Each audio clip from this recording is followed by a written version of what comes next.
Welcome into the Slobberknocker Sports Podcast, episode 97. We're here on a Monday again, so we're going to do a little bit of recap. We'll look forward to NFL Week 7, college football Week 8. Ton of stuff to talk about. We had some upsets this week in college football. Great day in the NFL yesterday. We have coaches getting fired at both levels that we have to talk about. James Franklin out at Penn State. Big game, James. Brian Callahan gone for Bailey's boys, the Tennessee Titans. I know he's very happy about that. If only they could get rid of that woman owner, they'd be in business. Well, step one complete. Now we got step two. He's got to sell the team. Yeah. He need to get Bailey out there at the picket sign. Sell the team. That's a good idea, like Dave Portnoy and them did when they went and protested at the offices of Roger Goodell. But we got some stuff to talk about. We won't touch on the Monday night games because probably won't have this out in time for that. But we do have two Monday night games tonight. Bills, Falcons. Interestingly, that line is down to 3.5. And then Bears, Commanders, which is up to 5.5. Rematch of the Hail Mary from last year, which completely flipped the season of both of those teams. Washington went on to go to the NFC Championship, and the Bears went on to lose 10 consecutive games. Anyway, let's dive in. We'll start with the NFL, and where else to start than my Dallas Cowboys. Lost yesterday to the Carolina Panthers. They have been historically... They got Rico Dowdle.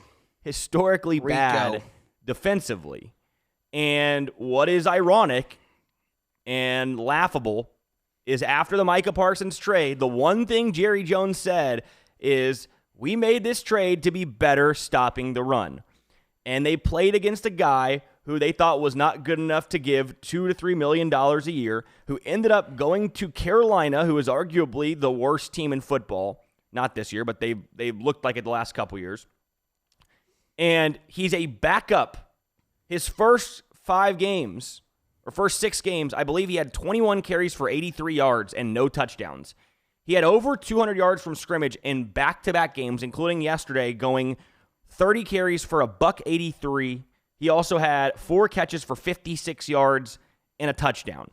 Okay, so he absolutely torched the Cowboys, and the run defense for Dallas was atrocious. The Panthers as a whole, 38 carries for 216 yards, 5.7 yards per carry. They gashed them on that final drive, 27-27. Dallas actually had the ball, chance to go win the game or take the lead, couldn't do it. Carolina gets it. They run the clock down, run all the way down inside the 20-yard line and kick a game-winning field goal and knock off the Dallas Cowboys. That was actually, weirdly enough, a big game for Dallas because Philly has now lost back-to-back. They were 4-2, right? Washington is, I believe, they had their bye already, so they're 2-2. Is that correct? I believe going into tonight, and they're 3-2. Are they 3-2? Yep. 3-2 going tonight. So if they lose, they're 3-3. That game could have put Dallas right up there in the mix with the NFC race. But let's start with this. Go ahead. Let's get this out of the way. That you sounded like a delusional Cowboys fan, like your dad in there. Like they lost the game. It's like, well, that's it. No wild card. No postseason. It's over. The Dallas Cowboys season was over, first of all, as soon as they traded Micah Parsons. Secondly, you could take one look at that defense and say, there's no fucking chance this team's going to the playoffs. Yes. No chance. But I'm the worst secondary, maybe. I actually don't even, that's a great point. Let's bring this up. I don't even know what's going on in the secondary. I'm not a Cowboys fan. But you pay Diggs, you pay Bland. Yeah. And they play zone coverage 90+% of the time. And they're making anybody that's throwing the ball against them look like the greatest quarterback of all time. They are horrendously bad. Not to mention, they can't stop the run either. It's a historically bad defense. It's bad. I think it's going to go down as one of the worst ever when it's all said and done this year. I mean, yeah, you look at what Dallas has done defensively. To start the season, they took on the Philadelphia Eagles. They didn't throw all over them, but kind of did whatever they want in the first half. The second game, they took on the New York Giants. Russell Wilson, who got benched the following week, threw for 450 yards on 41 attempts. They followed it up against the Bears. Caleb Williams had maybe his best game of his career. He threw for 304 touchdowns. The next game, they play the Packers. They gave up 40 points. Jordan Love throws for 337 and a touchdown, right? And then the Jets last week, the Jets, who, by the way, which we'll get to, had negative 10 net passing yards this week, the lowest amount since 1998, the lowest amount in the history of the Jets organization. They threw for 43 yards and had or 45 yards, Justin Fields did, and had negative 55 yards in sack yardage loss. Right. And he threw for 283 yards against the Cowboys the previous week. So it really is one of the worst defenses I've seen in a long time. And it's not like Bryce Young lit the world on fire yesterday. He threw for $199, but they couldn't stop the run. And that's the thing. If you're going to go out and make this trade, right, and part of the trade was getting the defensive tackle from the Packers, who was supposedly one of the best run stoppers in the league, right? And so you go out and get him. It was Kenny Clark was his name. Kenny Clark was a non-factor yesterday. Dallas got run all over by Rico fucking Dowdle. The guy it was a borderline NFL running back last year, and he goes for 183 yards. It's ridiculous. Now, I do agree with you. Like, was the season over for Dallas when they traded Micah Parsons? Yes. Was there any legitimate chance when you hire Marty Schottenheimer's son, and shout out Marty, who by all was accounts, barely by all accounts is a real cocksucker, by the way. Who didn't literally or figuratively?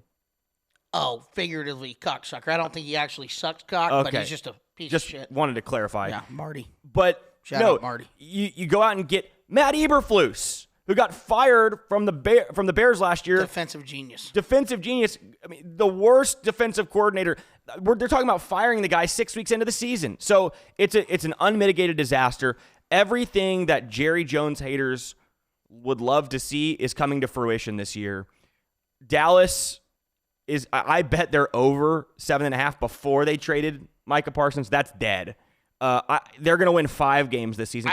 Real quick, one thing. What is sad, or what is unfortunate, is even with CeeDee Lamb out, the offense going into last week was number 1 in total offense. Yeah, no. Dax looked really, really good besides just the Bears game, right? Yeah, the Bears game. Yeah. Correct. The Bears game is the only game. And he wasn't like phenomenal yesterday. He wasn't like the best player on the field, but he was 25 for 34 for 261 yards, 3 touchdowns, had a 90.3 QBR. You're not going to get better than that from Dak Prescott. You're not going to get better than that from most guys, especially with their number 1 receiver out, right? Pickens was phenomenal yesterday. He had 9 catches for 168 yards and a touchdown. That was a great move, going and getting him. You have CeeDee Lamb, you have George Pickens together, right? Even Javonte Williams, who was terrible yesterday, had his worst game as a Cowboy. He's been really good running the ball this year before yesterday. The offensive line has been better than expected. Everything about the offense is trended in the right direction. That Packers defense was supposed to be one of the best in the league. They put up 40 points on them last week. But it does not matter when you're this bad defensively. I guess I'll say this. Do you think, because you said you're wondering what's going on with the Cowboys. We talked about it. They have Deron Bland. They have Trayvon Diggs. Are those guys that bad and they're just people are just wrong on them? Or is this legitimately Matt Eberflus can't get the scheme right? Well, Eberflus's MO is he runs a lot of zone, but at this point, look, it doesn't work. Clearly, you're the worst defense statistically, in the league by far. Just play man to man and see what happens. Yeah. Maybe those guys get a couple picks. The Cowboys games, the scoring wise, have been like arena football games. The Cowboys can score with anybody. So at this point, quit giving up those. It's not that easy, obviously, but I'm just play man to man. And guess what? Maybe you get a turnover or two. Bring pressure. Do something differently. I think the defense is just that bad, but trying something else certainly could help. I think, unfortunately for Cowboys fans, at this point, I think it's a straight rebuild. I would, and people may call me crazy for this. No one, like I said, Dak's been playing fine, whatever. Now he's making $60 million. There's a lot of quarterbacks that are making close to that now, right? That's just the number at this point. It was a bad contract when they signed it. At this point, man, if you could unload, I know CeeDee Lamb's a good player. It doesn't matter. They have to get picks and rebuild the defense. Otherwise, they're going to be horrible forever. So if you can get a couple first rounders for CD. I mean, CD, when he's healthy, he's in the conversation as a top 5 receiver in the league. Someone will want him. I just don't know what you do as Cowboys fan because the defense is just horrendously bad. I mean, I will say this. I don't think they'll ever do this, and I don't know that I would want them to do this. Maybe it would be better for them long run. Maybe you look into trading Dak Prescott. He's the number 4 ranked quarterback in the league according to PFF. Right? If the Cowboys had won 2 of these games, meaning they could have won yesterday, right? They absolutely could have won, and they probably should have won week 1 against the Eagles. They win those 2, and they could have won against the Packers last week, right? Let's just say, for sake of argument, they win those 3 games. The defense does a little bit more in each of those games, and Dallas wins all 3 of those games. They're what? That's 5-1, right? 5-1. Dak's probably the favorite for the MVP at that point, right? Meaning if just the defense does a little bit more, it's between probably Baker Mayfield and Dak Prescott as the 2 favorites. So if you look at it from that perspective, and like you just said, other quarterbacks are now making close to that amount of money, I don't know that he's untradeable. Like in the past, like last year when you first gave him the contract and he got hurt, maybe, but he's not super old, right? We see other quarterbacks playing to 35, 36 years old. I don't know if you're ever going to win a Super Bowl with this team. So if you do want to go full rebuild, which I don't think they will because they just paid Dak and they just paid CD, but you could trade both of them for picks and for young guys and try to rebuild from there. I don't think that they do that because Jerry knows that that's a long process. And even though he's delusional, like he's aware even though he's somewhat aware, like we're probably not winning a Super Bowl in the back of his mind, he's delusional enough to think that there's a better chance of us winning now in his lifetime, which I guess there is, than trading guys, going for picks, rebuilding, and 5 years down the road maybe being better. Yeah, I mean, you can go do the 2-year deal where it's like, if you're smart, you just draft, like your offense looks pretty good. You've paid people on offense. Just, draft nothing but defense. Right. But there's also the fear. It's also I mean, a lot of it has to do with Eberflus, too, because the defense was not good. They were not this bad. Obviously, they don't have much of a pass rush now with Micah Parsons gone. Quarterbacks have time to throw, but when you're just playing zone coverage all the time, it's very easy for NFL quarterbacks throwing that. So I don't know. We'll have to see. I think Eberflus is a lot of the problem. I think the defense is very bad, but I think Eberflus is at least 30% of that, just calling zone coverages every single time. But who knows, man? I think the Cowboys are going to be in for a world of hurt for the next 5 years. I mean, I don't know what they can possibly do. Probably so. Big game next week for the Cowboys. They're going to get the Commanders at home. That's always a tight game regardless of how each team looks. And that's really, if you look at it, like, yes, is Dallas making the playoffs? They're not, right? Like, obviously.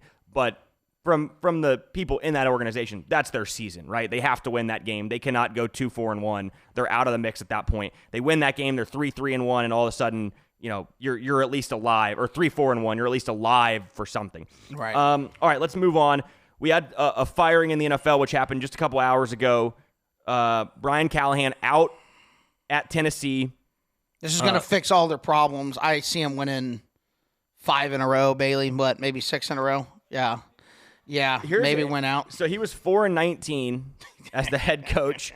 And the lone win this season was the most improbable win I've probably seen in NFL history. I forgot they won that game. Yeah. To my chagrin, for our Survivor League and my teaser, again, I'll get to that when we talk about, in a second, when we talk about coaches on the hot seat. I'm going to get to Jonathan Gannon. But 4-19 under Callahan. And what's interesting is last year, this team was, I believe, the best first quarter team in football. Like every single week, I can't prove that statistically, but every week it seemed like they were winning. They were winning or tied, and they were either had a lead or close at halftime. Right? They were really good on the first drive of the game, and then they just implode. They have not scored in the first quarter this season. So that they after yesterday, that is now 6 consecutive games they did not score. He was calling the plays, correct, Bailey? Sorry. Okay, they took that away from him, but he was obviously having a say in the offense. He is an offensive guy. Offense has been horrific. Cam Ward has been terrible. But it begs the question of this, and you can take this wherever you want to go, but, why? I wonder why teams do this, where they hire a guy who people question immediately, right? We did last year. We're like, this is a bad hire 2 years ago. It made no sense, right? No proven track record. You're trying to mold a young quarterback. Like, why? Even the previous place he wasn't that great. Why hire this guy? What about him is good? And then they don't even give him 2 years. And I'm not saying he didn't deserve to be fired. He absolutely did. But you don't even give him 2 years. He's out. Why do this? What's the point of what is the end goal there? Well, I think with him especially, I don't think things are going to get any better. But then you do get the lucky ones like Dable. I mean, Brian Dable should have been fired for sure at the end of last year. He gets Jackson Dart. It's looking like it's going to work out. He's got his quarterback.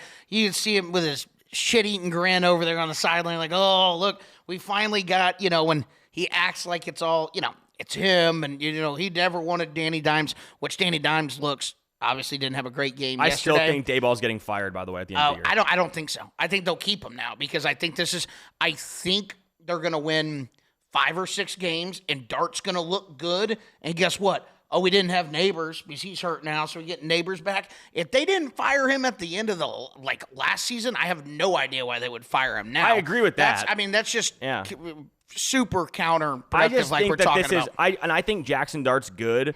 I really do. I drafted him in our dynasty league, and I'm excited. I think Jackson Dart's going to be real good. I think he's going to be really good. I think he reminds me a lot of Josh Allen early in his career, but. I will say 2 things. Number 1, I do think it's a little bit of a honeymoon the first couple games, right? We see this with young quarterbacks. Right. So I don't think, and their schedule is brutal.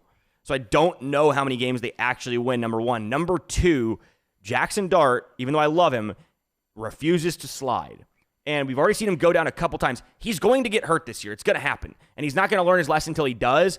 And when that happens, the Giants will not win another game with Russell Wilson. And I don't know. I have a hard time believing that they win 6 or 7 games this year. And if they don't do that, I think they might fire him. Maybe I'm wrong. I agree with you. The logic of it doesn't make sense to, if you're going to keep him last year and now Dart looks good and you have Daboll, why get rid of him? But I think something's going to happen and they're going to lose 5 or 6 games in a row and they're going to eventually fire him at the end of the season. Yeah. That's what I think is going to happen. Could happen. The other thing going in with Callahan and these coaches, you have cheap organizations with cheap owners. This is the point. This one's run by a woman. So, doesn't think the coaches matters. That's why you have Jim Irsay's daughters on the sideline with their fucking headsets in like they know what's going on. But you have a woman ownership that doesn't really know these things. They've hired horrible GMs. The other GM, Bailey said, got fired. The point is, and this is 100% true, the NFL, look at the Broncos. The Broncos are playing pretty good football. Pay the extra $5 million for a proven NFL coach. If you're bad, you spend all this money on all this other shit. You spend an extra couple $1 million on fringe players that aren't worth a shit. Go get yourself a head coach that's won a Super Bowl before and knows what the fuck he's doing. Instead of these unproven guys like Callahan. Now, listen, there's some brilliant minds that get their start and whatever. I'm not saying Ben Johnson. I think he's a smart football mind. I think he'll be fine as a head coach. There's certain people like that. But no one was like, oh, so you got to go hire Callahan right now. No, he was the cheapest fucking option. And they were like, oh, let's give this young guy a chance. And he's not any good. If I'm Tennessee, and I agree with Bailey, I don't think it'd happen. But I would hire John Gruden. I would hire someone that is has done it before. Well, here's what it brings up another point, which is what I think in terms of why teams do this, and I think you're right. Are they going to hire Doug Peterson? That'd be a fucking fantastic Super Bowl champion and author. Oh my God, he could turn Cam Ward's career around. That's right. Dougie. But yeah, look at Trevor Lawrence without Dougie. Horrible. No, he's good this Horrendous. year. He looks better than he's looked in years. He's falling around, running around like a chicken. It's just no composure. No, but I think the other reason teams do this, in my opinion, is you know what Callahan's buyout was? $2 million, right? So if you go out and hire Pete Carroll, and I'm not saying hire Pete. No, I know, but he's my an point old is, senile fuck that likes chewing gum. Yeah, but I agree. Choose that thing to a powder. But my point being, you hire a guy like a Pete Carroll, like a John Gruden, and it doesn't work out, you can't fire him after 2 years because it cost you $50 million. But here's the thing about Gruden now. He'll do this. John Gruden wants to coach so fucking bad, he would do this for peanuts. He would do it for the salary. He's made enough money. He's won laws. He would do it for, I don't know what Callahan was making. John Gruden normally would be like a $10 million a year guy. He would do it for $5 million, no problem. And say, there's no buyout. If I'm doing a horrible job, get rid of me. In that specific case, yes. I'm just saying in general, the reason I think teams will do this, it's the same thing with Dallas, right? Hiring Brian Schottenheimer. If he doesn't work out, if this season's a disaster, which it already looks like it's going to be, and it starts off bad next year, Jerry can fire him. It's going to cost him $1 million. And he can go out and find somebody else, right? It's cheap up front, it's cheap in the long run, and it's low risk in terms of what it costs us. It's a high risk in terms of putting your franchise in a horrific spot. Right. But for Jerry, if you're talking about the value of the franchise, it's never going anywhere. So it's only going to be, the Cowboys have been bad for 25 years. They're the most valuable franchise in football. So from a money perspective, it makes sense. From a winning perspective, it doesn't, unless you're going after the hot young guy like Ben Johnson. But that's different because he was proven. He was an offensive coordinator who turned down multiple head coaching jobs and wanted the right spot, wanted the quarterback he wanted, and found a good place for him. Brian Callahan, completely different scenario. Yeah, so that's what I think. Now, real quick, let's go to this. We're gonna go to our segment. We're gonna turn up the heat here. Coach is on the hot seat. Okay, you're gonna tell me the level that they're on from low level to scorching hot. All right, to ghost pepper hot. Okay, and let's start with number 1, Mike McDaniel. Mike McDaniel, what is his level of hot? How hot on the what is it, the Scoville? Yeah, I would say a 10. I mean, 10 out of 10. I think he's going to get fired. Is he going to get fired in the next couple weeks? I thought it might happen today. It didn't. Or is this are they going to let him have to the rest of the whole season? Do they only have one win? They're 1-5. They will, well, if they lose to the Browns, he'll for sure get fired. They play the Browns next. And then they play the Falcons. He's got to win those next 2 games. If he wins the next 2 games, he'll probably keep his job through the season. If he loses one of them, I think he gets fired. You got to beat the Browns. I know they'll be underdog against the Falcons, but they have to win that game too. I will say though, it is interesting with him, and I don't like Mike McDaniel, and I've thought for a while that it wasn't going to work out there. I didn't even think it was going to work out in the really good year that they had. I thought it was fluky. They were beating a lot of bad teams and losing to good teams. But year 1, 9-8. And they go to the playoffs and they lose by 3 points to the Bills. Right. Year 2, 11-6, but they have to go to Kansas City in the -8-degree weather, and they get absolutely stomped 26-7. Right. Last year, 8-9, missed the playoffs. This year, 1-5. So I guess my point being is, overall, he's been around a 500 coach. I think he's one game above 500 on his career with the Dolphins. And before that, what were the Dolphins, right? So from that perspective, it's like, well, we're made the playoffs 2 of 4 years, even if we don't make it this year, 2 of 4 years. We have improved significantly offensively. People are coming to the games, but it's just trending so far down at this point. And you hear the stories, right? And this is a true thing that happened. Mike McDaniel does not have any consequences for guys showing up late to practice. You can show up whenever you want. That's a real thing, right? And so he's a very happy-go-lucky, right, laid-back kind of zen guy. But the thing is that was kind of like Phil Jackson's MO. But Phil Jackson was also a hard ass, right? And was demanding and held you accountable, right? He knew his specific players. Like Dennis Rodman wanted to go blow off steam for a couple days. That's okay. But when he comes back, by the way, everybody's fucking running for Dennis Rodman, right? Tyreek Hill shows up an hour late to practice. Doesn't fucking matter. Nothing happens. And so when you're winning and you're at 11-6 and you're the best offense in the league, everybody loves you. And the second things go wrong, the discontent kicks in, which is what's happened. Isn't Tyreek Hill hurt again? He's out for the season. Oh, yeah, they're fucked. So, yeah, I mean, I don't know, man.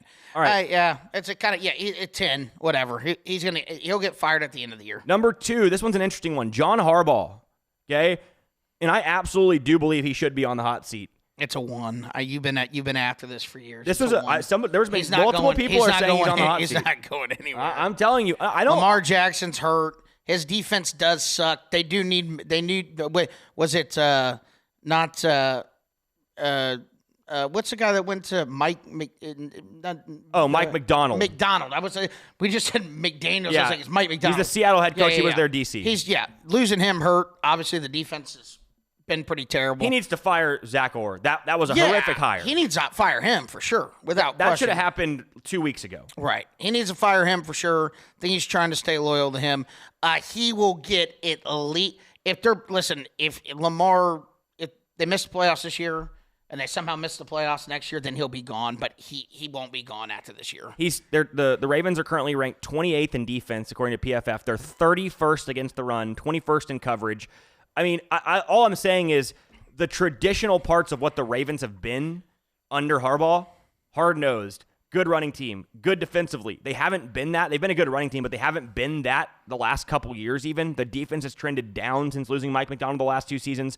The offense hasn't looked as good. Lamar Jackson, I've said this for 4 years or 5 years, he is not going to win you a Super Bowl. Even when he was playing early in the season, they didn't look that good, right? Their only win is over the Cleveland Browns this year.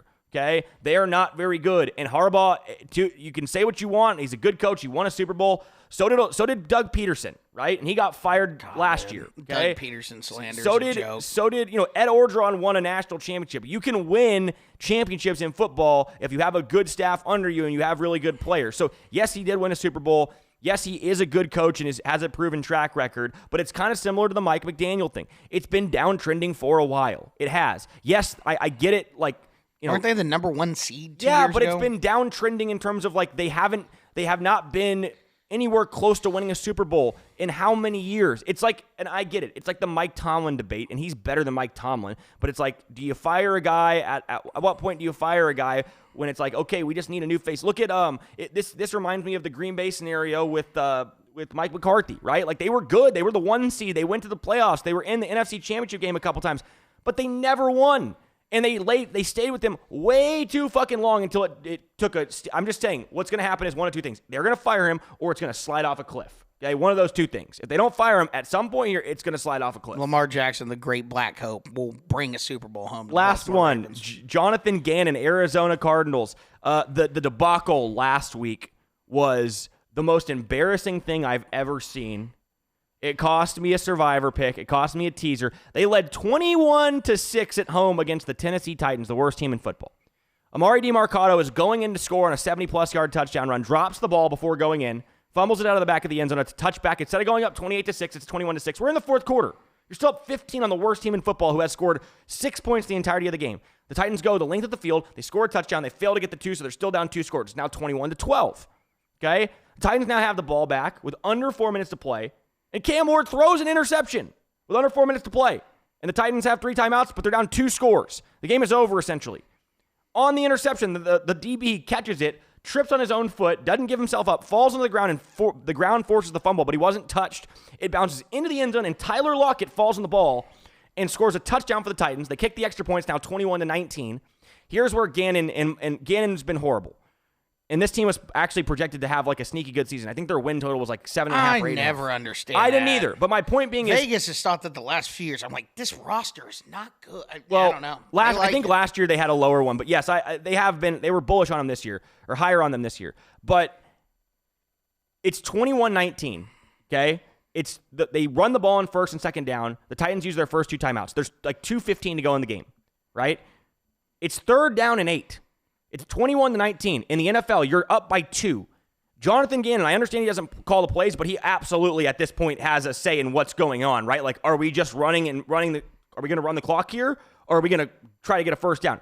He clearly decided that they were going to just hand the ball off. They ran up the middle, under center run, lost the yard, punted, and the Titans went right down the field, got into field goal range, and then, to make matters worse, the Titans, because Brian Callahan's so dumb, were trying to score a touchdown. Tony Pollard busts a run up the middle. He's running past the 10-yard line, and 2 DBs make a shoestring tackle. If he gets in the end zone, there was a minute to go. The Cardinals had 2 timeouts. They would have been alive. Instead, by tackling him at the 4, the Titans were able to take 2 knees, kick a field goal from 25 yards, and win the game. It was horrific. And to make matters worse, on the sideline, he was seen punching his running back who fumbled the ball through the back of the end zone. I like that, though.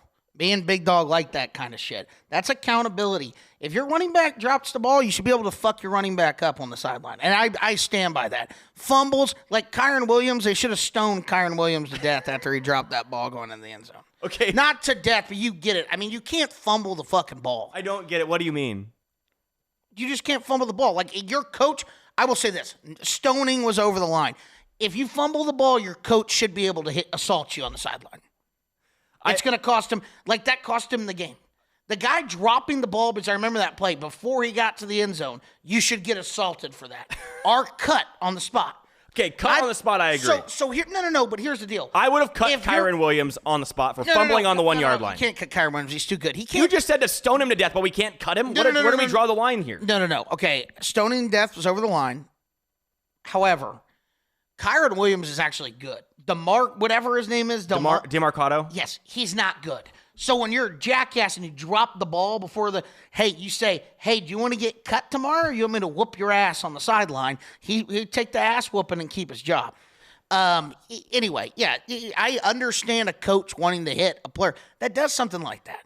I will say, I don't know if how you ask coaches Jonathan, don't freak out. Like, It's livelihoods at stake, and you have a dipshit dropping the ball because he wants to celebrate, like do something, like just carry the ball into the fucking end zone and then celebrate. The assault was warranted on that. I stand by that. Gannon is a 5 on the meter. He's a horrible football coach, but it's a 5. They're gonna lose. I'm looking at their schedule. They're gonna go like 2 in their next 8 games. They might win 2. Yeah, they might win 2. But I do stand by him assaulting his player. Okay, 110%. I would stand by Kyren Williams. And we could even take a vote on that. Like, I guarantee you, we polled America. Are you okay with your head coach assaulting a running back that drops the ball before he goes in the end zone? 50% plus would say yes. I don't disagree with that. And it's completely warranted. Well, I'm not talking about when you get hit. Like, listen, Kyren Williams, security, got to hold the ball, 2 hands on the ball, whatever. Oh, no, that one was worse. The guy throws a fucking haymaker from hell. I get it. But my point being is, scenario-wise, DeMarcado dropped the ball at 21-6 in the fourth quarter with 15 minutes to go. Would they have won the game if he didn't drop the ball? 99%, but the Rams would have 100% won the game, and the only thing at that point you do is put 2 hands on the football right there. I'm pretty sure they were down by, No, they were down 3. So even if you just lose 2 yards, 3 plays in a row, you kick a field goal and tie the game. Fumbling the ball right there cost them the game, 100%. They lost the game because he fumbled the ball there. So I think it's worse. Also, that affected me more. So I think if you're asking fans in the moment, the drop ball before the goal line, there's nothing worse in sports. No, there is something worse in sports. His name is Kyren Williams. Bonus one. Once again, Kyren Williams is actually good. He just can't hold on to the ball. Bonus one, real quick. We'll just do one quickly, even though he's only 6 games in. But he's 0-6. Oh, my God. Aaron Glenn. Yeah, he's a complete fucking idiot. I mean, I know he's not on the hot seat because he's not going to get fired year 1, but could he be fired by the end of year 1 the same way we saw? No, they're going to give him 2 years. Wilkes or no, they're going to give him Nathaniel Hackett, your boy? Actually, you know what? I would probably... They'll probably give him a few games in the next season, see if he can go 500,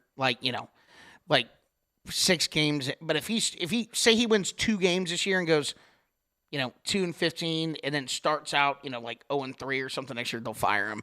But a Callahan situation. Yeah, like the Callahan situation. They asked him after the game if he was going to make a quarterback change, and he was so offended by the question.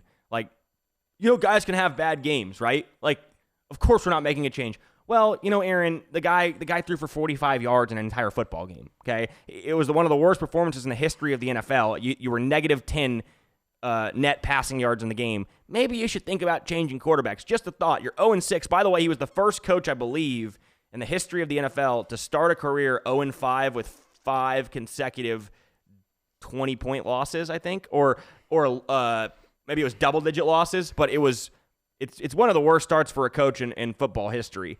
And the Jets' defense isn't that bad. So I know Justin Fields isn't great, but they have Breece Hall, they have Garrett Wilson. They're not the worst roster in fucking football. That's pretty fucking pathetic. The Titans have a much worse roster than that team. All right. Shout out Tennessee. By the way, the Jets also made history on Sunday.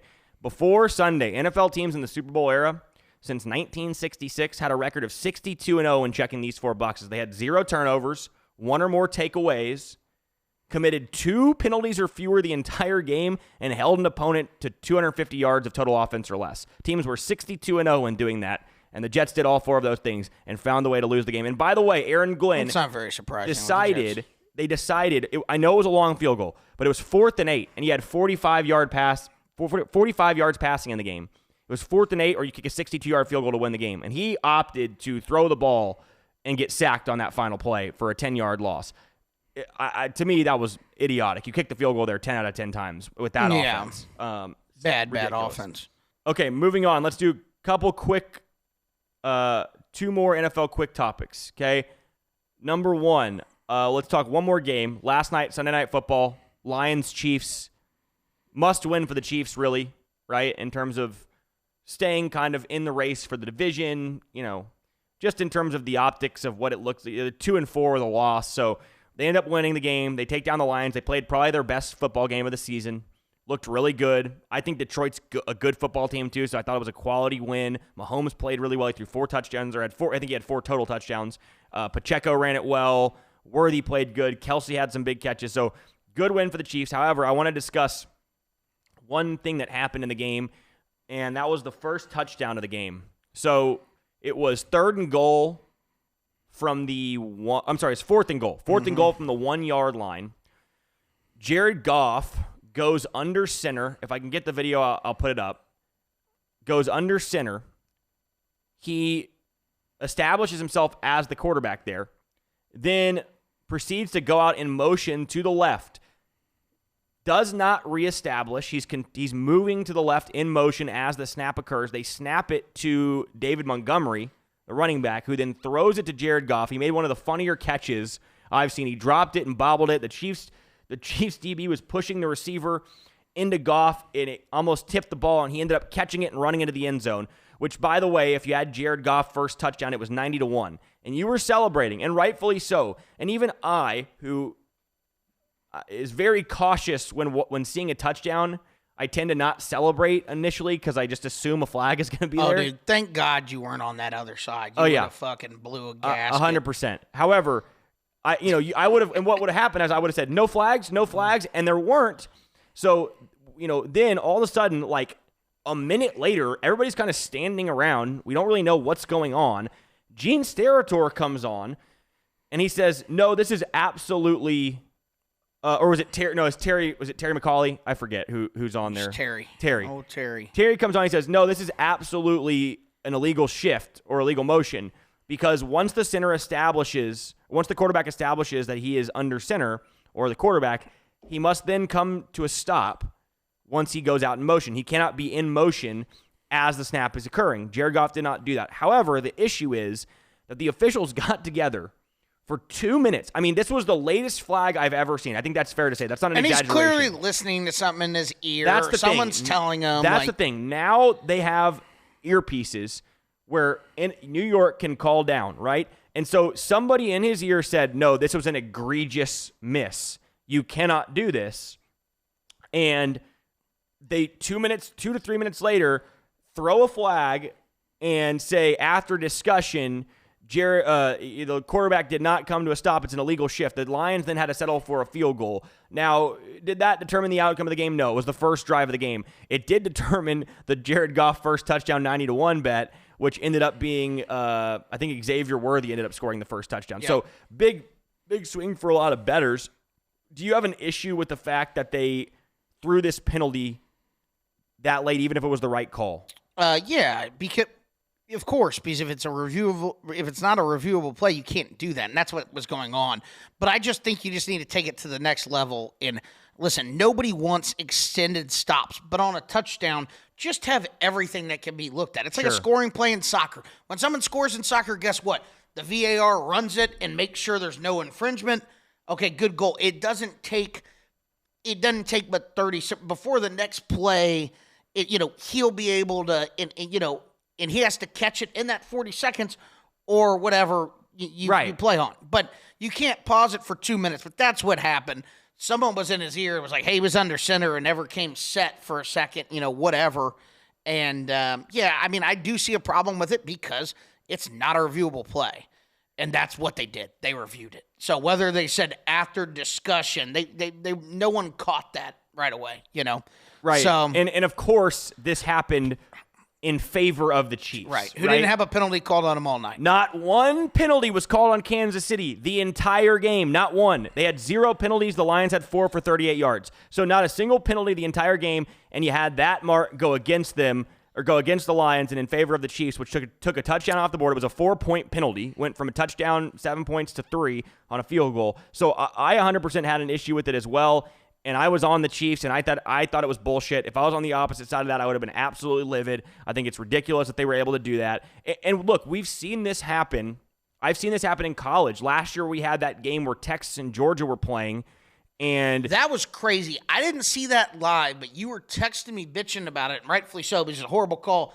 And then I was walking from one of my brother's neighbors to the other to go watch the game, and you're like, holy shit, they picked up the flag and gave it to Texas after like 5 minutes of them throwing shit on the field, and I was like, really? And I was like, yeah, you can't do that. Yeah, if you don't. That's actually even worse because it's like to have a conversation after stuff's getting thrown on the field and then pick it up rather than like, the NFL saying it's a scoring play and like, hey, you missed a blatant illegal shift. Right. Whatever. It was 23-0 at that point. This was last year, Texas, Georgia, and Austin. It was 23-0. Carson Beck throws a pick six. There's an egregious miss where the official throws a flag for a defensive holding where there was absolutely no contact. Texas fans start throwing shit on the field, and 5 minutes later, they pick the flag up and say, no touchdown, Texas, and Kirby Smart rightfully loses his mind. Again, got the call right, but the way they did it was wrong. Again, begs the question, what do we review, what do we not? And I agree with with your take. Yeah, it's just dumb. They do it in the UFL right. Yeah, it's easy. Set up there, hey, guys, you missed, whatever. It actually wasn't a hold, first down, whatever. It can be done in 30 seconds. Right. Move the game on. Right. People want the calls to be right. People don't want to sit there for 5 minutes and get another commercial break. Right. Okay, last thing. Give me through week 6, and I know we still have 2 games tonight. Give me your top contender from each conference right now. If has it shifted at all from either of your teams? I would say for me, I still think the Bills are the favorite in the AFC. And if I had to pick a team right now in the NFC, I would actually still pick the Detroit Lions. I think the Detroit Lions will end up being in the Super Bowl this year. I think it's going to be Bills and Lions. Those are, even with the Detroit loss yesterday, I still think Detroit is going to, they have a lot of key pieces that are out, and they were talking about it last night around week 9 or 10. They could get real healthy at the right time, and I think they're going to end up being the best team in the NFC. I think the Bills are by far the best team in the AFC. Sticking my guns, Bills, Rams. That's Sean McVay yesterday with the dumbass decision of the week, up 14, 4th and goal at the 3-yard line, and decides to go for it instead of just going up 3 scores. But wasn't there only like 2 minutes left? No, there was like 10 minutes left at that really? point. Yeah, it made absolutely zero sense. sense. To win the game. I love that, Sean. Aggressive. No, you win the game by kicking a field goal there and going up 17. Aggressive play calling. Rams. Niners lost Fred Warner for the year. They're toast. The Seahawks are very good. The Seahawks could still win that division, but I think the Rams ultimately will, depending on how much time Puka misses with this. I know he came back, but it was adrenaline. They probably shot him up with something. I expect him to miss some time with that ankle injury. Yeah, so. Niners 4-2, Seahawks 4-2, Rams 4-2 in that division. That's going to be a tight race. I do think that the loss of Fred Warner is big.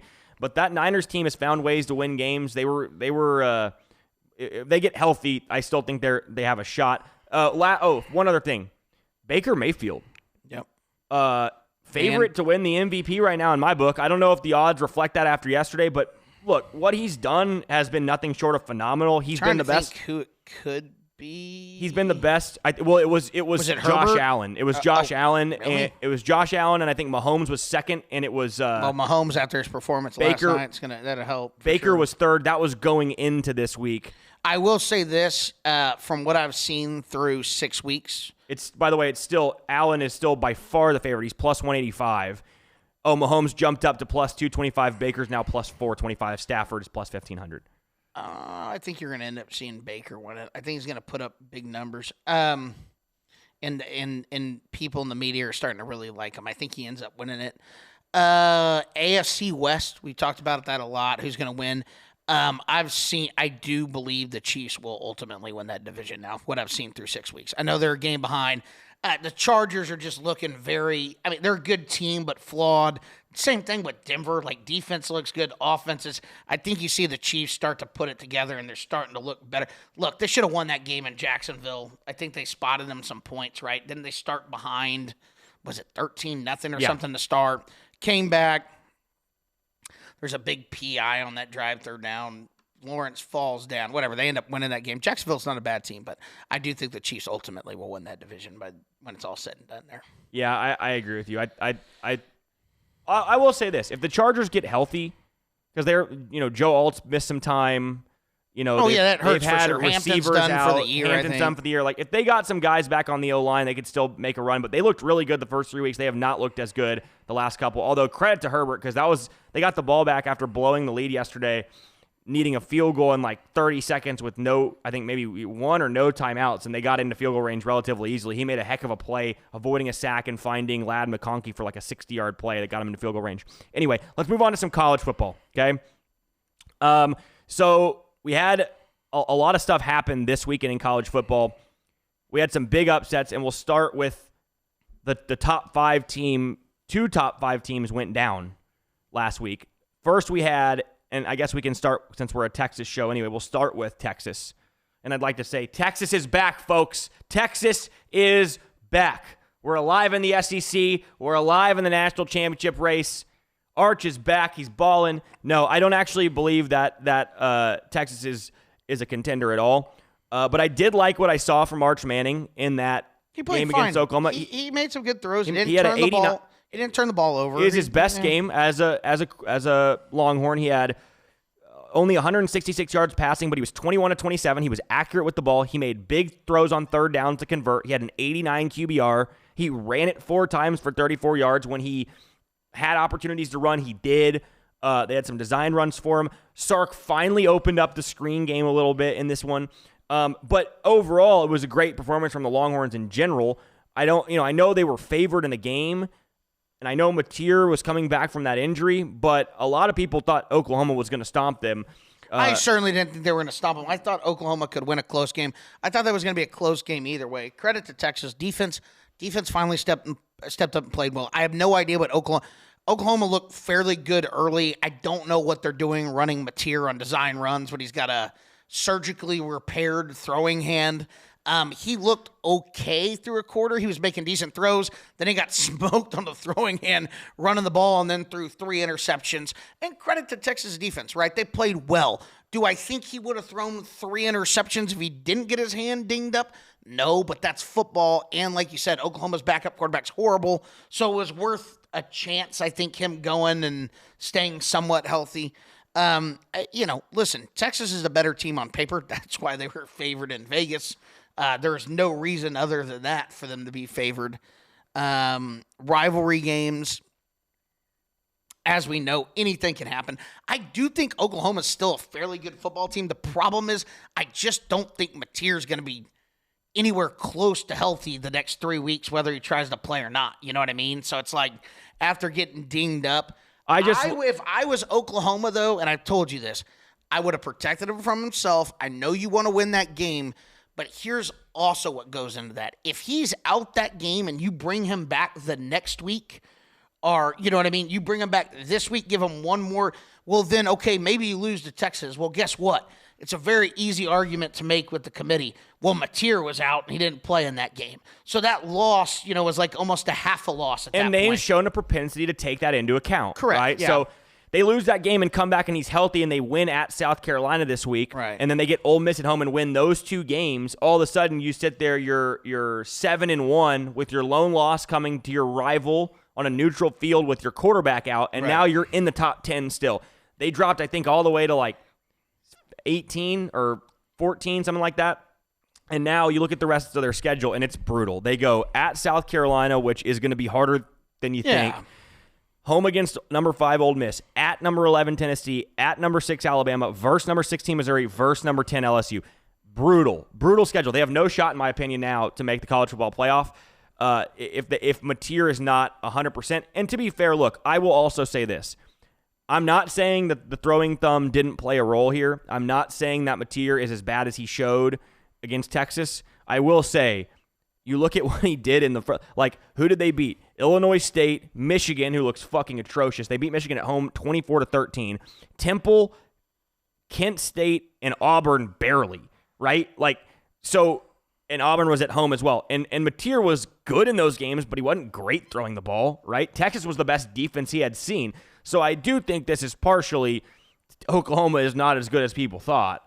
And also partially Mateer was a little bit injured, not 100%.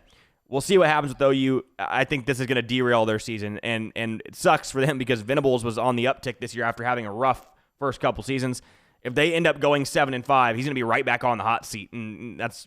Yeah, I think that's going to happen. It's going to be interesting if they could finish with 3 losses. What happens? Other top 10 team to go down. Number 3, Oregon falls at number 7, Indiana, 30-20. I think this was pretty surprising to us. We both picked Oregon in this game. Now, I will preface it by saying, who knows? Because agreed. That Penn State game. Agreed. What is Penn State? And that was their best win. And we found out Penn State's even worse than we thought. They're pretty horrible. But again, I will also say it is hard to judge that game because it's like you say this all the time, and you're right.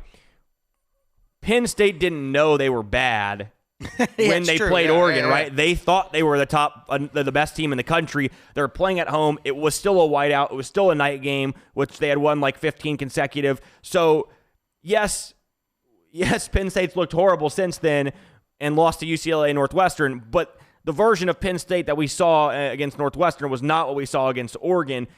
That said, even the game against Oregon, Penn State didn't look that great. So what that win was is up for debate. What's not up for debate is Indiana is a legit contender here because there's no clear-cut contenders, in my opinion. Even Ohio State and Miami are both flawed at this point, in my opinion, and Indiana's undefeated. They went into Autzen at night and beat Oregon. It's an impressive win, however you want to put it. They beat them by double digits.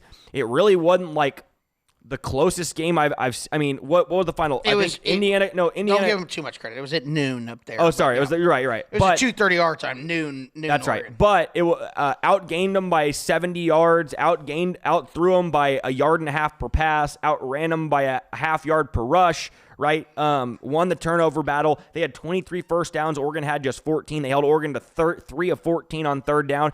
And no matter what you want to say about Penn State, we know that defense is talented.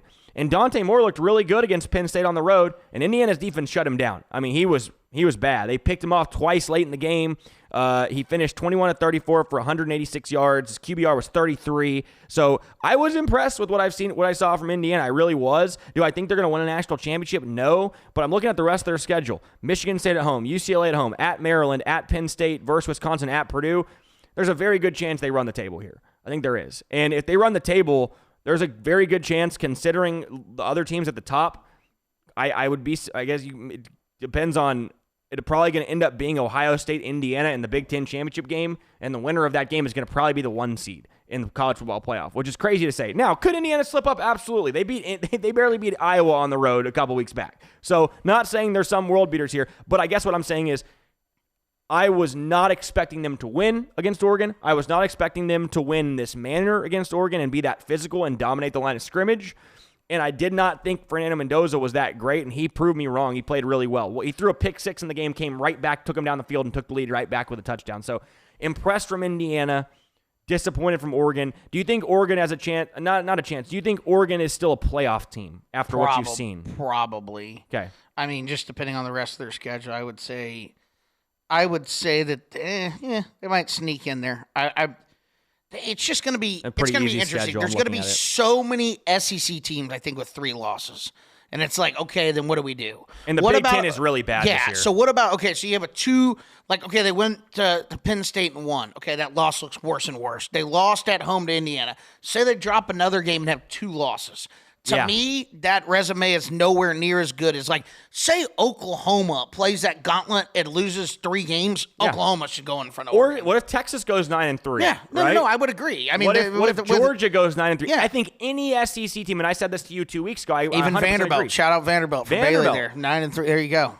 Vanderbilt has a legit shot to go 9-3. To me, I think any SEC team with 3 losses this year should get in over any Big Ten team, any ACC team, any Big 12 team with 2 losses. I think that's 100%. I would agree with that. That should happen. SEC this year, I'm not saying they're incredible, but the gauntlet that they play and the teams that they play against week in and week out versus, look at Oregon's remaining schedule. Rutgers, Wisconsin, Iowa, Minnesota, USC, Washington, right?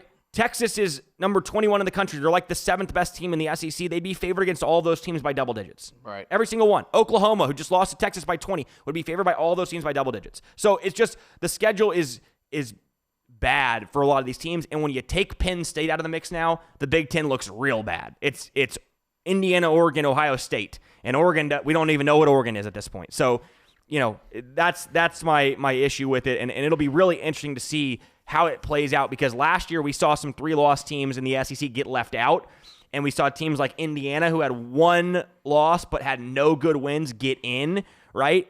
SMU with 2 losses get in. And SMU is different, though, because they lost in the conference. Agreed, but I'm just saying from that perspective. I think even with a bad schedule, in my opinion, if you're in a Power 5, even with a bad schedule, with one loss compared to 3, the one loss should always get in. But if it's 2 to 3, like if you're looking at Oregon compared to like a 3-loss Oklahoma or Missouri or whoever, those teams should get in ahead of them, in my opinion. I agree. Now, will that happen? Probably not, because Oregon, like we always talk about, it matters where you're pre-ranked to start the season. Unfortunately, it just does. I agree with what you're saying. I also think that this is another argument or another point for making the argument that teams should not be able to schedule A, non-FBS teams, right, and B, I actually think Power 4 should only play Power 4 weirdly. Like, maybe that's not fair to say for the group of 5 teams, because then how do they get a good win?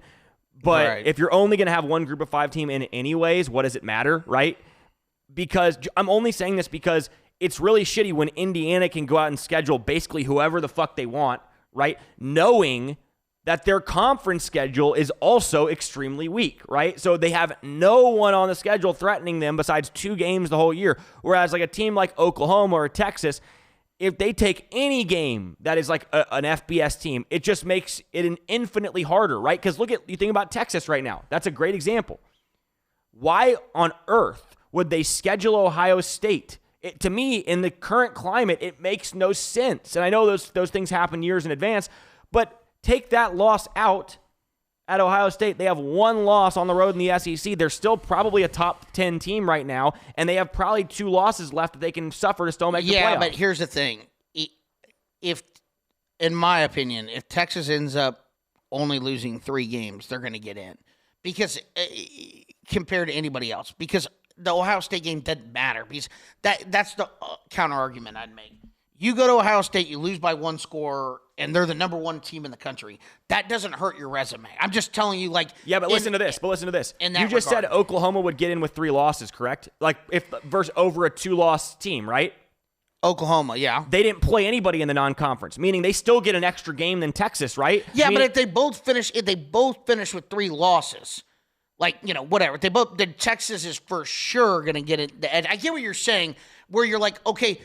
But then, theoretically, yes. But if you take the head-to-head out of it, maybe not. Like, I agree in the current point, yeah, because they beat Oklahoma head-to-head. But I'm just saying in general, if you have 3 losses for Texas, I just think it's still an extra loss on your schedule. Yeah, it's like a half a loss. It's not a real one. That's what I'm saying. So it's like, I agree, but they could lose. Like, what if they lose 3 the rest of the way? Right? Let's say Texas loses 3 the rest of the way. They have no chance to get in with 4. Correct. Correct. So that loss then would be the kicker. If they played Northwestern the first game and they win it and go 9-3, they have a decent shot of still getting in. They wouldn't with that loss. But it goes the other way though, because if you win that game and you lose 3, and you win against Ohio State and you lose 3 SEC games, you're in no matter what. Agree, but I think we were just saying, like, I think you get in anyway with 3 losses. Maybe. So it's just like, yeah, sometimes it hurts more than it helps. Most of the time, probably. Yeah. Most of the time, probably. But I still think that you'll see the committee. Like, listen, if you lose 4 times, you're not getting in. No, you're not. But if you lose 3, I'm just saying, like, Texas loses 2 more games. 1 more game. Because they've lost 2 Sorry, already. That's what I'm saying. Yeah. Lose 1 more game. I still think ultimately they probably get in. But, I mean, it just depends on what happens around the country. But that will be an interesting discussion, right? Let's say Texas loses 1 more game. I think they're going to lose 2 or 3 more games. But let's say they lose 1 more game and they go 9-3 and they get left out.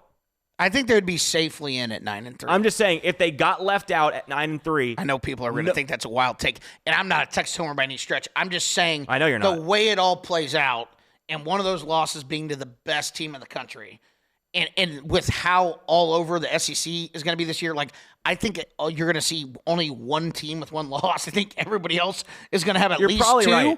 At least 2. So it's like, okay, if Texas is anywhere with those teams with 3 losses, and one of those losses came to Ohio State, I mean, you are right. Like, it could be, obviously, very detrimental to them. The way I look at it is,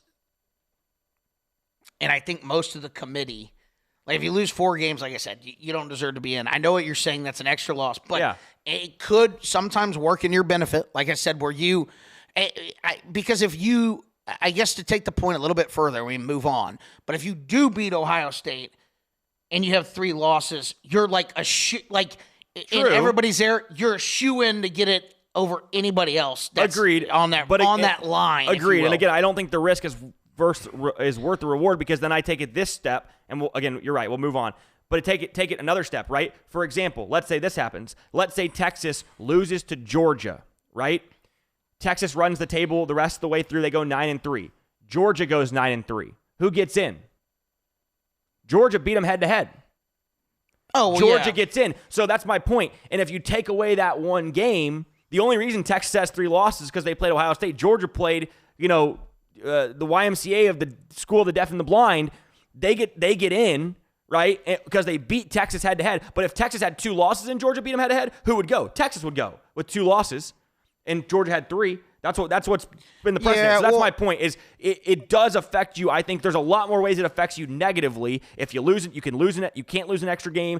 Any head-to-head now on a tie, you're screwed. But yes, is there a benefit if you win? Absolutely. I just think if there's a scenario where Texas or a team like that played a tough non-conference schedule or game, lost it, doesn't get in, there's just going to be another argument forward, and I think we're moving towards expansion anyway. And once we get to 16 teams, it doesn't really matter at that point. If you can't be one of the top 16 teams, who cares anyway? But I do think it was worth a discussion, because I think it is kind of ridiculous that it is, in a way, a negative. Is it a huge negative? No, but it isn't negative. The way they need to do it is this. It's very simple. You take the 4, whatever it may be, you weight it like they do in soccer. This is weird. It's like the way Champions League gives away spots, whatever. The SEC is the best conference. So you have the 4 top teams in SEC play. Yeah. Not to do with their non-conference. Sure. In SEC play, go. But what you do is you benefit teams for playing good non-conference games, because there's going to be 4 at-large teams that go too. Right. So if you're one of those teams that didn't finish it, you went to Ohio State and won that game, but you finished it, well, then you get the nod as an at-large team. That's how you have to do it. That's a good way. So you weight it on it. You weight it on what you do against your conference and how many spots are given out. I mean, I think most people would agree. It's like, okay, the SEC is getting 4 spots. The Big Ten would probably get 4. If you expand to 16, whatever. And sure, are there going to be better SEC teams than some of those other teams? Yes, but you all play, listen, it used to be the BCS system where we got 2 teams, right? Or 4 teams. Yeah, it's going to be a flaw no matter what. So just the fact that you get into the dance, whatever. But that's how you solve the non-conference big game issue, where it's a plus to play big games, where it's like, hey, if you don't finish top 4 and you play a tough non-conference schedule and you win one of those games, you're much more likely to get a nod than playing Kent State or whatever. Yeah, I mean, you could even do it. You could even do it 4-3-2-1. Yeah. Based on the conference strength. SEC 4, Big Ten 3, ACC 2, Big 12 1. One group of 5. That's 7, 8, 9, 10, all 11. The conferences. I'll tell you this: all the conferences will, when that's negotiated, will all get at least 2 in, no matter what. If it's 16, yes. Yes, for sure. If it's 12, then no. No, if it's 16, it'll be more than likely. I mean, I think you'll see 4-4-2-2 maybe. Yeah, it'll be something along those lines. And then 4 maybe at large. Even 4, something like that. 4-4-2-2, 4 at large. That's what it should be. I mean, the ACC, look, you can say what you want, and people can say that this is bullshit. And if you want to make the argument that, the ACC in a certain year or a given year is better than the Big Ten in a given year overall, maybe. But the top of the Big Ten is better than the top of the ACC or the Big 12. And the rest of that conference is not close. The Big 12, to me, you could say the ACC maybe. I think the Big 12 is the worst conference by far. I think you put any of those Big 12 teams in any of the other conferences except the ACC. If you put them in the Big 10 or the SEC, none of them are a top 4 team. Maybe like Tech would be like 3rd or 4th in the Big 10. The ACC, besides Miami this year, Georgia Tech, so they're fine. It's a pretty bad conference. In the Big now 12, that Florida State's not been as good, now that Clemson's not been as good, but traditionally the ACC's been better. Oh, for sure. But this year, I would say the Big 12 is very, very close, just because there's so many teams that are like pretty solid, either 8-4 or 7-5 teams. Yeah. Like TCU's not bad. Kansas, both thought was okay. Yeah. Kansas State's having a down year, but I mean, like, they're okay. I'm just saying, if you send those teams to play ACC teams that are I don't think it's a huge difference between the two. If you put Georgia Tech versus TCU on a neutral field right now would not be, the line in that game would maybe be Georgia Tech by like 3. I mean, and probably 3.5. And they're undefeated. So it's like, but yeah, traditionally ACC is the best. But I do think Miami would be Miami would be a favorite over any of those teams. I actually think Miami is the favorite to win the championship right now. I think Miami's the best team in the country. And what's funny is their receivers are just insane. Their defense is pretty good, and both offensive and defensive lines are pretty good. But that said, when you have Carson Beck at quarterback and Mario Cristobal at head coach, they'll find a way to fuck it up. I guarantee you they will. Certainly might. But I actually, funny enough that you say that, I bet Miami at 8.5 to 1 to win the national championship this week for $50. I just think they're the best team in the country right now. I don't think they're better than Ohio State. If they were playing Ohio State on a neutral, I'd bet Miami right now. Okay, we're almost done here.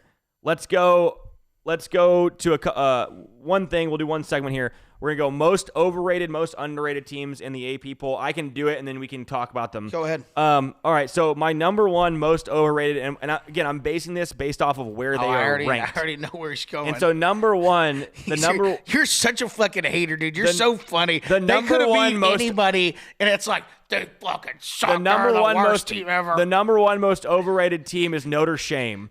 I thought you were going to say Texas Tech for sure. Oh, no, Notre Dame. Okay, well, Texas Tech will be on your list for sure. They're actually not, but I do think they shouldn't be. They're not a top 10 team, but they are overrated. But I'm going to give them the benefit of the doubt because they've done what they can on their schedule. So I'm actually. I'll tell you what, everybody that's been on their schedule, I mean, like I said, hasn't been a good one by any stretch. But the win at Utah, Utah, I get.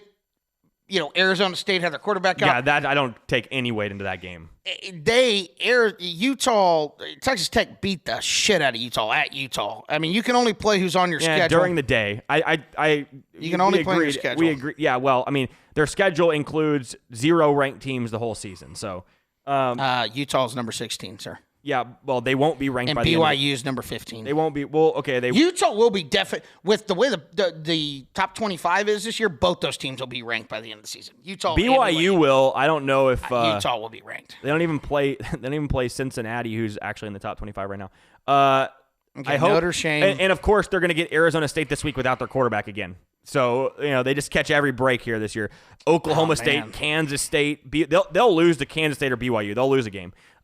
Anyway, okay. I think they'll probably lose one. But back to and their quarterback got hurt this week. Oh, they're playing BYU at home? Yeah, their quarterback's day-to-day. Their backup quarterback's better than Morton anyway. They're both not great. All right, most overrated teams, though. Again, according to the AP poll, so where they're currently ranked. My number one overrated team to start is Notre Dame. Okay? They're going to run the table, get in the playoffs. Listen to this. They're number 13 in the country. Tell me this. Explain to me this. How is Texas number 21 in the country after beating number 5 Oklahoma, who was undefeated on a neutral field, and Notre Dame, their best win is who? NC State? 2-4 Arkansas? Boise State at home? Who's their best win? How are they 13? What has Notre Dame done to be a top 13 team? They've played 2 teams. Do you think Texas would beat Notre Dame right now? Absolutely, I do. They probably wouldn't. Absolutely, they would. Texas is pretty bad. No, absolutely. Notre Dame's defense is awful. Notre Dame. Their defense is turning a corner. They lost their defensive coordinator. Notre Dame being number 13 is a joke. And here's what's so bad about this. What's so stupid.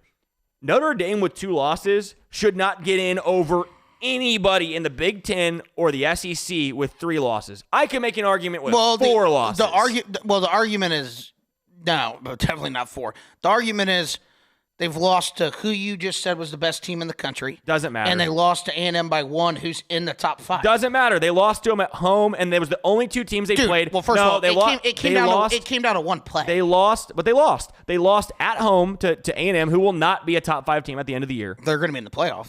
And to be fair, they did again. You can say they lost by 3, but as you would say, they got dominated the entire game and scored 2 touchdowns late. They were absolutely dominated the whole game. They got smoked by Miami. They got killed by Miami. The A&M game was at home. They should have won the game. They did lose. Miami smoked them. But Miami's smoking fucking everybody. They are. But here's the thing: when your schedule when you play only 2 ranked teams the whole season and you lose to both, USC's ranked. And the rest of the teams, they won't be if they win this week. The rest of the teams, USC at home, at Boston College, versus Navy, when they play at Pittsburgh, versus Syracuse, funny at enough, Stanford. when they play Navy, Navy's going to be ranked too. They might not. They should have lost. Regardless, they almost lost to fucking Temple this week, so they're not that great. Credit to me in the pick. Still lost. Credit to me, but got the pick wrong. That was wrong. It was the right pick. Talk about retarded. It was absolutely the right pick. But regardless, again, Navy, who beat Rice by 8, Air Force by 3, Temple by 1. You need to go to therapy about Notre Dame football, Texas Tech football. I don't need to, because neither of those teams have ever or will ever win anything. Okay, Notre Dame will not win a national championship in my lifetime, nor will fucking Texas Tech. So I don't really care. Texas Tech, the money keeps pouring in. Oh God, no, you're delusional if you think they're going to win a national championship. I was talking to some guy about the bar the other day, and he's like, "Yeah, he doesn't understand." He goes, "I know that guy too." And guess what? He's not old money like he is at Texas. He'll spend $20 million a year on the roster till he fucking dies. I'm just telling you, people don't want to go to Lubbock, and they still don't have the same talent that Texas or Ohio State or any of those teams have, and they never fucking will, no matter how much money they want to spend. And there's now caps on the money anyway. Regardless, there's not. There's no caps. Well, regardless, they're not going to ever win a national championship. Now, could they win one maybe in basketball if they had kept Chris Beard? Yeah, they should have probably won that year. They're never winning one in football. It's never happening. But my point being, their toughest remaining game is a home game this week against USC. And what will happen? Mark my words. Notre Dame is going to win out. They're going to go 10-2 with no good wins on their schedule. They're going to take a spot from a team who played an actual fucking football schedule, who beat an actual fucking football team. Their only losses are to 2 top 5 teams. And they're going to and Notre Dame is going to get in and take a spot away, just like last year, right? When they played for the national championship. Fucking nobody and lost to Northern Illinois at home, and any other team in the national country, championship. Any other team in the country. Yeah, they beat Penn State, who just fired their coach, and Boise? And Indiana at home. They beat Georgia. Indiana at home. Georgia without a quarterback. Oh, did Georgia beat Texas without a quarterback? Georgia without a quarterback. Leave them in the second half. Georgia without a quarterback. Texas was winning going into the second half. Georgia without a quarterback. Georgia without a quarterback. That argument. Completely different. Also, you know that you have a 2 weeks or a week and a half to prepare for a guy who's never made a career start versus going in a game like that. First of all, it was 1 week. I think they had 9 days to prepare for him. Secondly, same thing they did last year, right? And I know Bailey agrees with me on this. Notre Dame got in because they played fucking nobody, and it's enough of this. They need to be in a fucking conference and play a real schedule. They should not be able to play Syracuse, Navy, and Stanford for half their games. It's ridiculous. It's bullshit. Northern Illinois. I mean, come on. Like, that's bullshit. And everybody agrees with that. Nobody thinks that it's fair that Notre Dame can just make their own fucking schedule, do whatever the fuck they want, lose to teams they should lose to, and not win any games and get in. It's bullshit. It's the brand. That's the only reason they're allowed to do it, because it's good for college football when Notre Dame is in the playoff. It's good for college football when they're good. So they're going to get in this year again after losing their first 2 games. And any other team in the country who had this schedule would not get in the playoff. And that's a fact. They would not.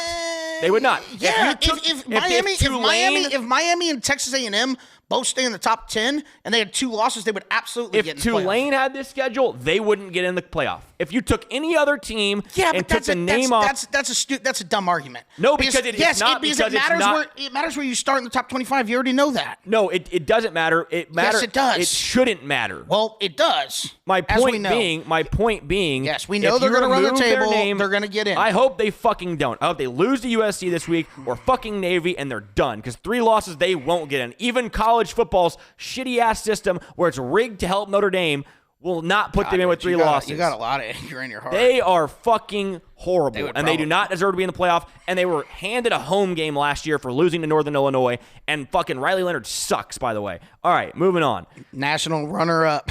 Well, I don't celebrate runner-ups. I celebrate national championships. Yeah, it's been a while, 2005, baby. 20 years ago. Vince Young, baby. It's sooner than Notre Dame. The number 1 recruiting class, 13 out of the last 20 years. That's right. Won national championship. That's right. And the most underachieving football brand in America. That's right. The Texas Longhorns. And they still have more national championships in this decade, in this century, than Notre Dame and Texas Tech combined. All right, moving on.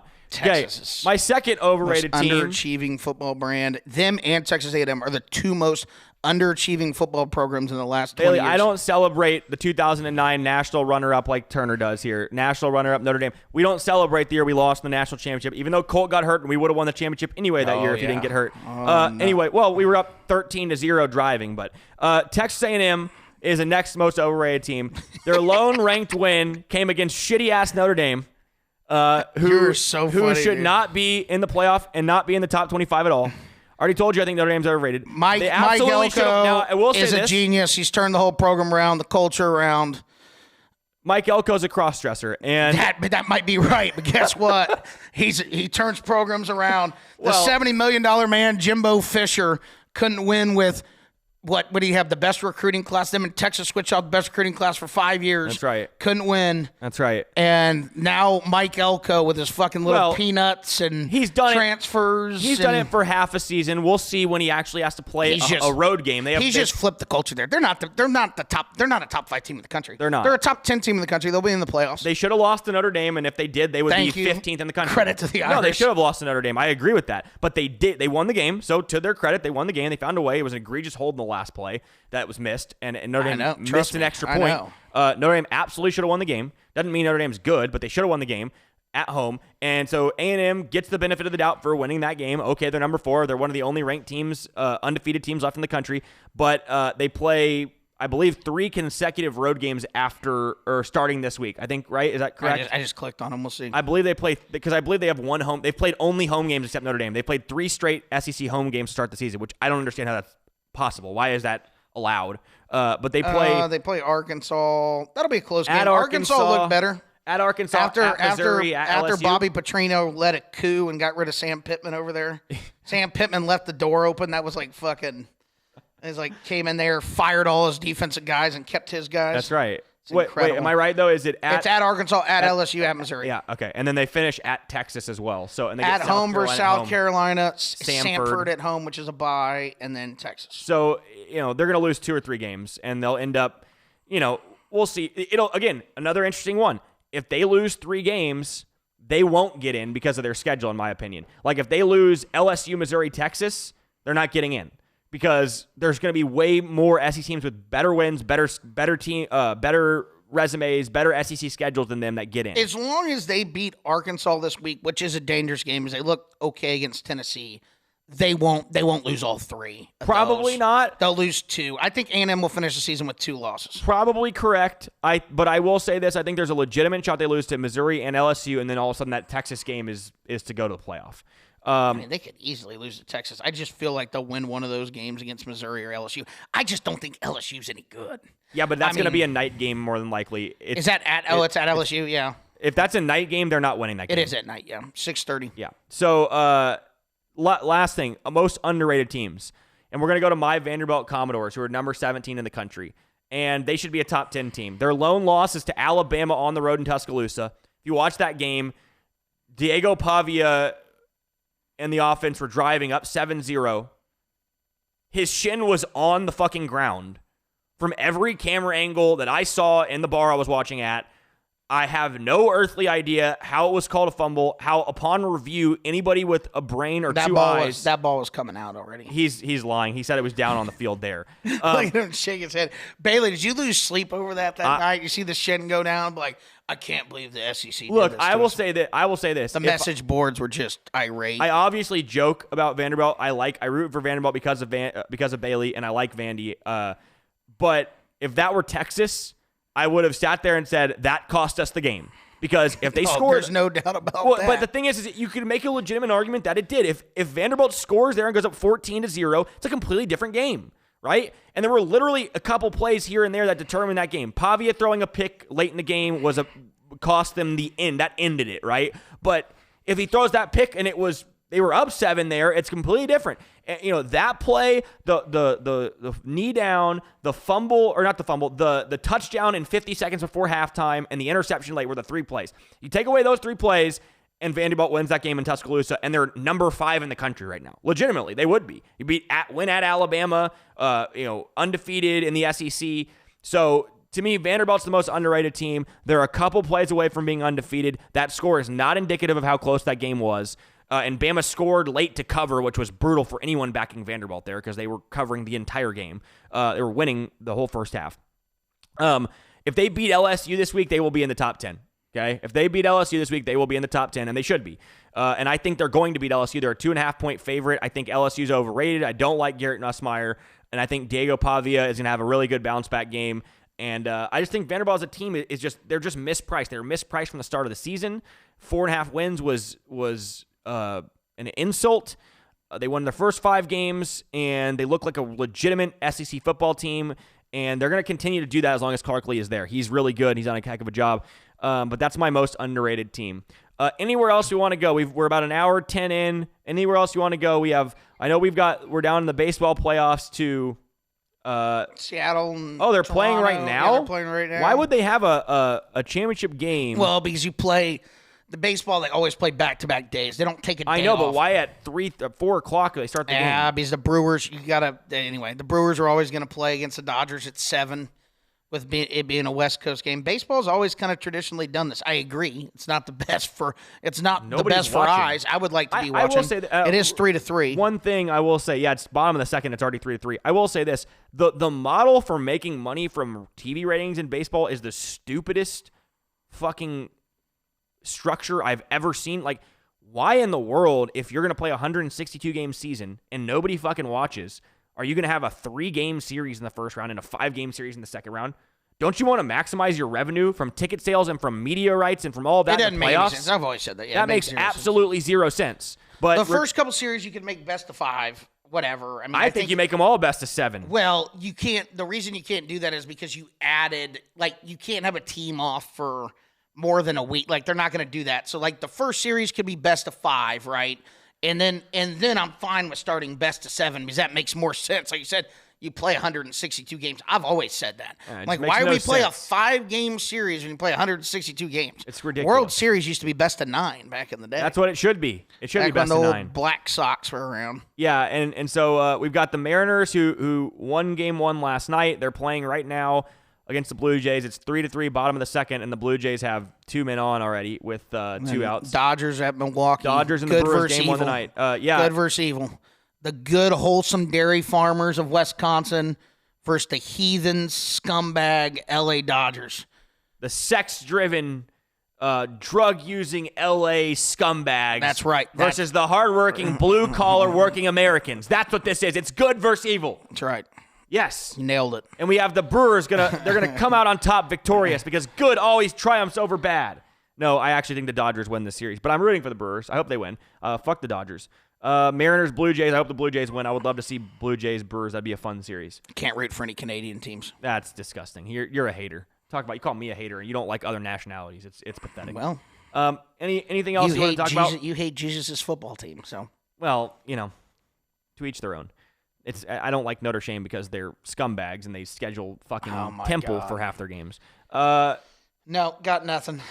Shout out to the Las Vegas Aces on winning the most meaningless. Oh yeah, what a WNBA show. We didn't even talk about the series, huh? The most meaningless championship ever. Get your brooms out. Get your brooms out. They played. It's actually laugh out loud funny that they play a 7-game series. I didn't realize that. I thought it was over after 3. No, yeah, and I 7. saw game 4. I was like, oh yeah, W's playing best of 7. That's right. Now. It's 3 in the first round, 5 in the second round, and 7 Giving in the people what they want. Yeah, you got to have 7 games. Yeah, sweep for the Aces. They win again. Nobody cares. We have NBA starting up soon. I know you're excited for that. Can't wait for the association. Wemby. Well, maybe we can get Vex on. Yeah. Luke Cornett's looking like Bailey a stud. Sent us an article We got to get Luke Cornett on the show. I did not open that one, Bailey, but I saw that you're pumped up about Luke. We got to get Luke Cornett on the show. He fits in with the culture around here at the Slobberknocker Sports Network. So I don't know about that, but he does. Does he? Yeah. Have you seen him? I know he's white. Yeah. With a name like Luke Cornett. That's right. He certainly wasn't black. And I know he went to Vanderbilt, right? Yeah. That's what I'm saying. He went to Vandy. That's why he fits in. No other reason. Anyway. All right. I think that wraps up our show. Hope you guys enjoy. If you're new to the channel, subscribe. Give us a like. Comment below. All that good stuff. And we will catch you guys next week for more NFL and college football talk. Oh, and we'll have our college football show, I think. We'll do maybe we'll do our virtual one on Wednesday or something real quick and throw it up there with our picks. But we went 4-1 on our best bets again this week. Turner should have hit another outright dog, but got screwed. It's good to know that I quit gambling. I still get fucked. So it's like, it's good. Like, I'm not gambling anymore. So that's good because I would have been losing my mind. It's like the last 2 weeks, up 20-0 with 2 minutes left in the third quarter at home. Washington has done nothing. Temple was up 7 points against an option team and gave up a 51-yard touchdown run with 30 seconds left. Like, how the fuck do you do that? And then gave up a 2-point conversion to lose the game. Correct, to boot. Yeah, the 2. Yep. But if you played them against the spread, you covered. So, yep.